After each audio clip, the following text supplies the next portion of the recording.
Marshall said, my name's Marshall, and I'm an NPP fellow at JPL Caltech, and I work with Morgan Cable and Brianna Henderson, and I do most of my experimental work at Caltech and Paul Asimov's lab. But because this is a conference of literally graduate students and postdocs, I wanted to talk about the Planetary Science Summer School program, which is a program for graduate students and postdocs to teach you all how mission design for planetary missions actually happens and to learn the process. And so I'm going to be presenting the mission that my team and I developed during the PSSS, in which the majority of the framework for the mission was developed back in 2021 and that we iterated on since then. The Astrobiology Exploration at Enceladus, or AX for short. And I'm going to preface this by saying that this is an unholy amount of information to distill into a dozen slides. And so I did my best. Unfortunately, I can't go into a lot of detail with these slides, but if you have any questions about the science, ask a question. If you don't want to ask a question, come find me. I'd love to be stoked to talk about this stuff. Okay, so I'm sure you guys are familiar with Enceladus at this point, but that thing is Enceladus. It's one of Saturn's moons, and it's relatively pretty small. It's only about 500 kilometers in diameter, but there's some super cool stuff going on, even though it's this tiny little thing. That stuff coming out of the bottom of Enceladus is a continuous plume that's formed over the south polar terrain. And so if we zoom in a little bit closer, these are images from Cassini, and though it's not actually blue like that, that's in false color, but that's just to show you where these fractures are. And the plume is sourced from those fractures that all combines to form a continuous plume over the south polar terrain. And we have really strong evidence from some of the measurements by Cassini that this plume is directly sourced from a subsurface global liquid water ocean. And so this presents a unique opportunity, unique in our solar system, to sample the contents of a subsurface ocean in situ using a multi-flyby or an orbiter mission architecture. And we have some rough compositional information of the plume from Cassini using the INMS, or the ion and neutral mass spectrometer, and the cosmic dust analyzer. And so in the plume gas, we see water, small hydrocarbons, some simple and complex organics, and this is the paper from the Wade et al. Paper back in 2006 from the INMS data. But if we look at plume grains, we see that they're water ice, but we see a lot of different salts. But in addition to that, and I think a previous talk hit on this a little bit, we see silica nanograins, and that's really important because based on what we know, the only way that these silica nanoparticles could be produced within this size range are high temperature hydrothermal reactions. And that's huge from a habitability standpoint. And in addition to this, looking at the CDA data, the cosmic dust analyzer, we see evidence, not direct detection because of the instrumental capabilities we had at the time. This is like 80s technology. But we see strong evidence for macromolecular organic compounds. And so there's this complex organic chemistry going on that we don't really understand, and we don't know what's going on there, but like something's happening. And so we need to figure out what's up. And so with that being said, we have liquid water. We have a geothermal source of heat via the high temperature hydrothermal reactions. Essentially all of the chemical building blocks for life as we know it are present. Sulfur hasn't been published yet, but it has been detected in the grains. It should be published in the next year or so. So with all of this in mind, could Enceladus harbor life? We thought it would be sick to develop a mission concept that would be capable of finding out. And so just a brief overview of our mission architecture. It's be a multi-flyby mission where you're orbiting Saturn and do multiple flybys of Enceladus. And we would require 30 flybys for our science and would launch in 2033. And after a 9-year cruise phase and a 1-year pump down phase, we would enter 4 years of science operations, where we would directly search for biosignatures through in situ chemical compositional analysis of the plume, and contextualize these in situ measurements through a synergistic combination of geophysical and geomorphological investigations aimed at also assessing the habitability of Enceladus over geologic time. And we would do this using a mass spectrometer, a high-resolution camera, and just a high-gain antenna. So 2.5 instruments, because the antenna you use for radio communications. And so just briefly to talk about how, before I dive into the science objectives, how these objectives were formulated. NASA doesn't like as much when people when they're developing missions to like take this instrument, okay, we have a sick instrument, what kind of science can we do with it? Instead, we were taught and we were informed that NASA prefers that you first start by asking questions. Like, what do we not know about Enceladus? What do we need to know to ask more questions? And so that's what we started by doing. And if you do that, if you start from the science questions and what you're interested in and what you want to find out, the rest of it follows pretty logically. And so say we want to find out this thing. Okay, what do we need to measure to figure that thing out? Okay, then you have your measurement requirements. And then at what levels do we need to measure this? There you have like further established measurement requirements. Well, how do we make these measurements? And then you select your instruments and then so on and so forth. And so it just logically flows from, it's called a left to right approach. And so I'll talk a little bit about our science objectives. Of course, the first of which is to determine if the molecular and isotopic distributions within the plume are a result of biological activity or abiotic chemical processing. And we would do this just with your usual suspects, amino acids, fatty acids in the plume grains, and by assessing isotopic fractionation in the plume gas. And we would do this just using a mass spectrometer. And if you have any questions about mass specs or instrument selection, please ask a question or find me later. I'd love to talk about that. And the second of our objectives is to determine whether Enceladus is in thermal equilibrium and is therefore capable of sustaining an ocean over geologic timescales. And this is essentially just a heat balance equation. We want to know how much heat is being input to Enceladus through tidal dissipation from Saturn, and how much heat is being emitted by Enceladus through conductive heat loss. And you can actually determine the heat being generated within Enceladus by looking at tidal dissipation from Saturn. And you can do this using orbital migration rates. So you could look at where Enceladus is at in its orbital phase relative to what was seen by Cassini to see how the orbital migration happens. And from that, you could calculate a tidal dissipation quality factor. And you can determine the heat being emitted by measuring ice shell thickness, which is a proxy for the heat loss. And you can do that using gravity science measurements. The third of our objectives is looking at plume formation mechanisms to determine whether the plume material is being delivered to the surface via open crevice boiling or explosive cryovolcanic-like eruptions. And we expect there to be differences in the morphology of the vents at the surface that are expressed in each scenario. And you could actually sort of tease out how these plumes are being formed by high-resolution imaging of the vents.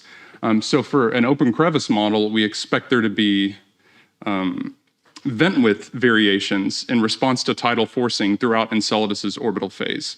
And for an open crevice model, we expect these vent width variations to be consistent along the strike of the vent.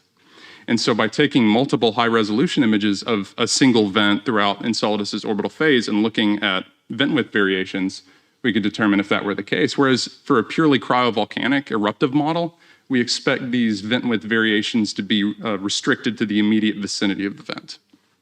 And so we could sort of tease out the relative contribution of each of these models to plume formation. And then our fourth and final science objective is to determine if the geologic activity that is modifying the south polar terrain, like we see in all those awesome images, if it's influenced other regions in the past over geologic time. And we would do this by looking at two things, both crater infilling and elliptical crater orientations. Because if you look at the depth diameter ratios of craters around the south polar terrain, they're pretty shallow compared to the rest of the crater population because of all that plume fallout that's infilling the craters. And so we see really shallow craters around there.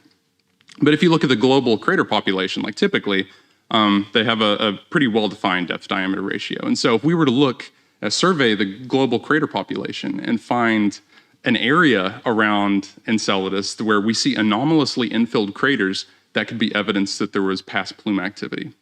And another thing that we would look at are elliptical crater orientations to see if there could have been any ice shell reorientation in the past.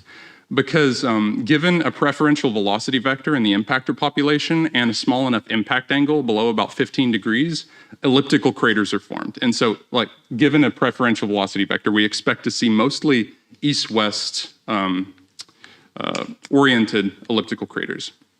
And so if we were to survey the crater population and see a shift in the orientation of these elliptical craters that is like relatively consistent, we could infer past ice shell reorientation from that.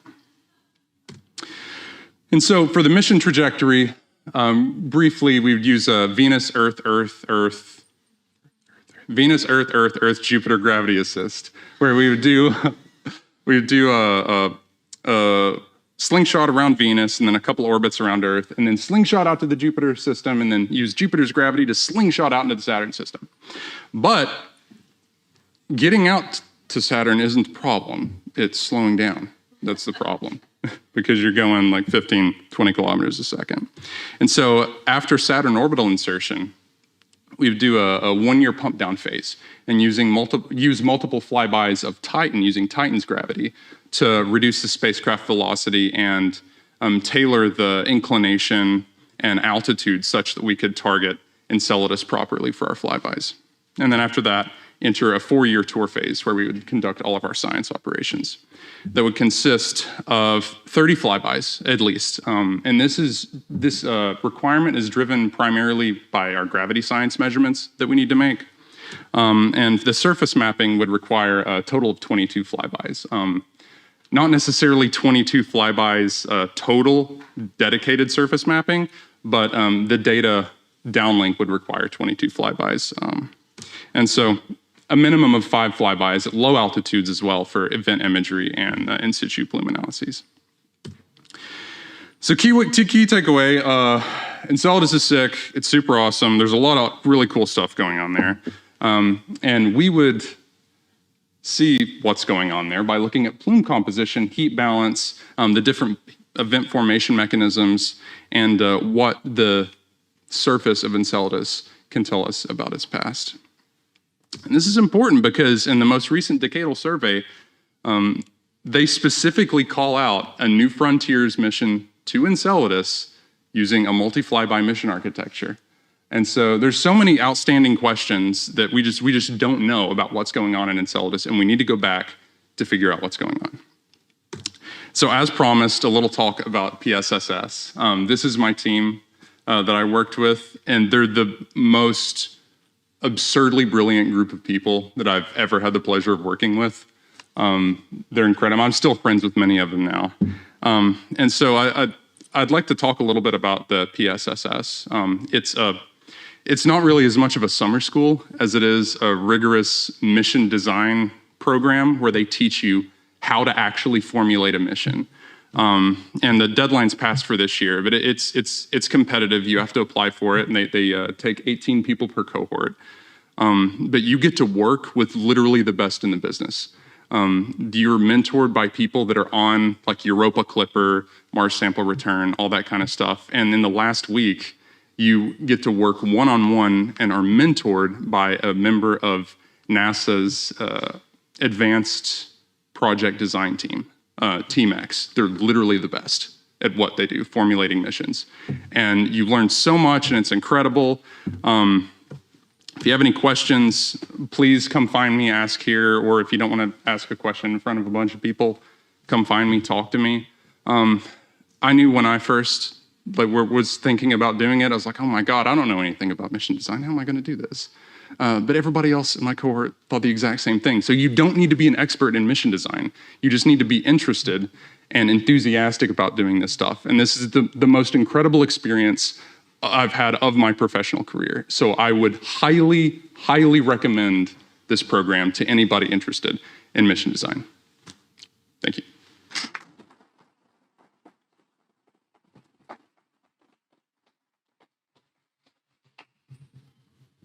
Any questions?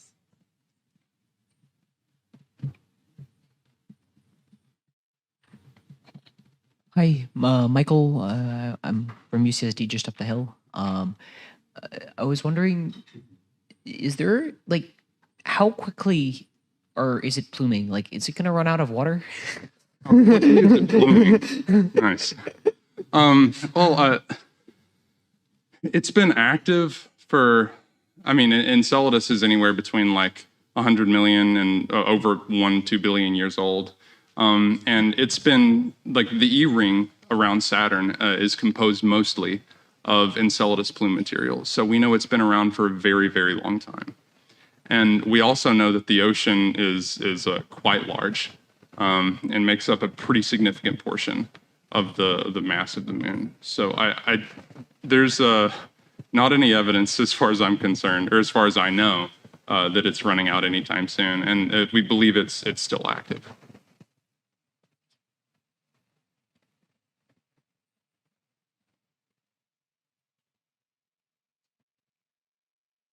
I'm curious, does this program kind of have a component where you assess the costs of certain missions and sort of optimize for that?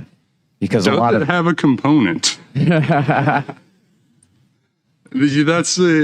like the entire last week is like so the New Frontiers 5 cost cap is 900 million, and it takes like 700 million to take a piece of cardboard to Enceladus, and so yeah, that's a huge part of it, and that's like a huge part of like working with Team X is to try and do rapid iterations of your mission concept to see what you can do and what trade space you can explore to fall with under the cost cap. Because the problem isn't like finding all the science to do, because like there's so much science you can do. It's finding it's doing the most science for the least money, and so. Unfortunately, that is a massive part of mission design and formulation. Thank you.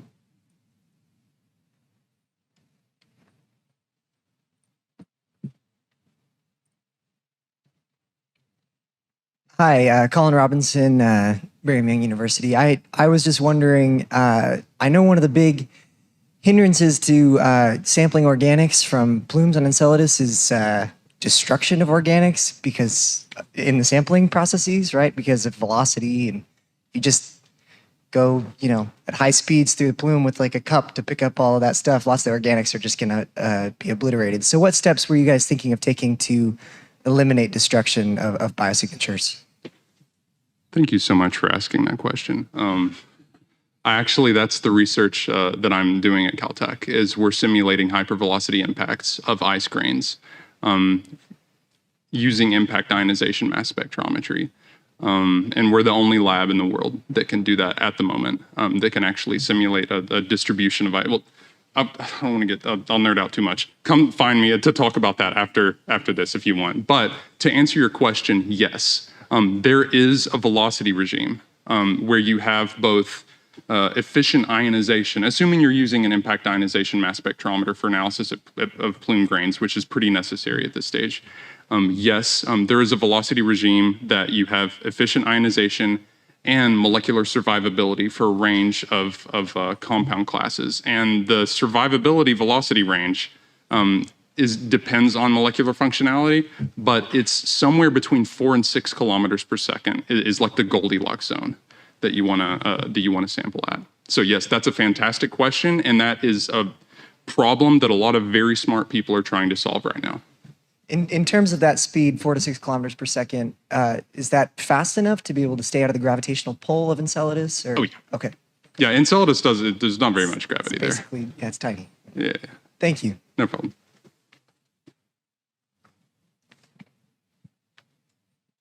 Hi, I'm Veronica from Cornell. So this is a fracture question, but whether it's like a open fracture versus cryovolcanism, is that going to impact the types of biosignatures that could be detected? Yes, very much so. And that's a fantastic question. In each case, the mechanism of plume formation that's underlying the surface, I'm trying to think of the best way to say it, but the way the grains are formed actually strongly influences the composition of the grains, because you have homogeneous nucleation where you just have like water that just freezes and is shot out, and like the open crevice boiling situation, where you have heterogeneous nucleation where you have, well, I don't want to get too much in the weeds, but yes, for an explosive cryovolcanic scenario, like you mentioned, we wouldn't see very many compositional differences from grain to grain. Whereas for the open crevice boiling scenario, due to the different ice grain nucleation processes that can occur, you would see very distinct compositional differences in the grains, and we see that in the CDA data. That's where all those evidence for those organics that I was talking about before, those complex organics, that comes from ice grains that are composed primarily of an organic phase that were formed very likely through open crevice boiling. And so I guess that's a long answer to saying yes, that it very much matters. That's why we want to find out. Okay, our lunch delivery is running a little late, so we have time for another question if someone has. Yeah. Thanks, Marshall. I've heard this talk many times before. You're welcome. And every time it's enjoyable, and every time I feel like I ask the question about what kind of mass spectrometer are you going to include, what kind of resolution or MSMS capabilities do you need to detect biosignatures, get isotopic information, get through matrices of the salt grains crystals? Thank you. You gave me an excuse to talk about that now. So for the gas, the plume gas, you need some sort of like a QITMS or like mass specs type instrument that I'm sure you're familiar with that stuff. But where you need to be able to like have a sample inlet where you take gas in and then you determine the composition of that. And that's really necessary for assessing isotopic fractionation, because those typically have very high mass resolution, which you need for looking at different isotopologues and things. Whereas for the plume grains, a lot of dust detectors don't have the same mass resolution, just due to the way the instruments are designed. But you need information about the ice grain composition, because all the cool stuff is in the grains, and the lower the bigger the grains are, the lower the velocity, the lower the altitude, the more interesting the grain composition is. And so you need, in theory, you could just use one, to answer your question, like a mass specs type instrument, where for those people that don't know, mass specs is an acronym for the mass spectrometer for planetary exploration. Well, planetary exploration, yes, mass spectrometer for planetary exploration. That's going to be going on Europa Clipper. But that can do grains, but those sort of instruments have issues with some of the more refractory organics and some inorganic species. And so what you really need to be able to do this, given that you have enough cost margin, is you need a dust detector or a grain, like some sort of impact ionization mass spectrometer that can utilize these hypervelocity impacts as an ionization source to determine ice grain composition, and also something where you can assess the composition of the plume gas as well. Thanks.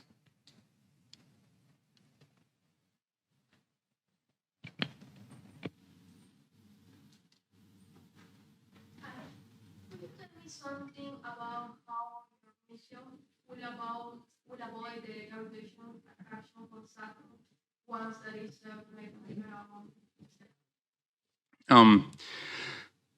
So there are, if I go back to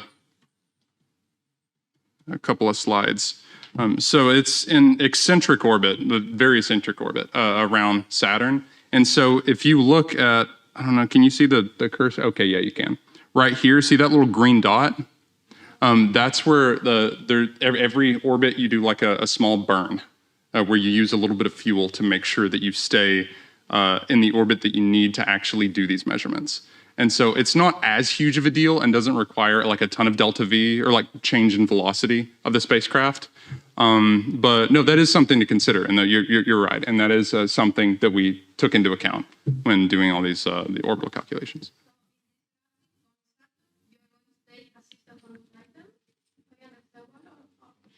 So that's before we actually start science operations, because upon Saturn orbital insertion, we're going too fast, and the spacecraft, the inclination, altitude, geometry, things like that, aren't suitable to immediately enter science operations to start doing targeted Enceladus flybys. And so we need to use Titan's gravity to further slow down so we can get within that Goldilocks zone that we talked about before for sampling.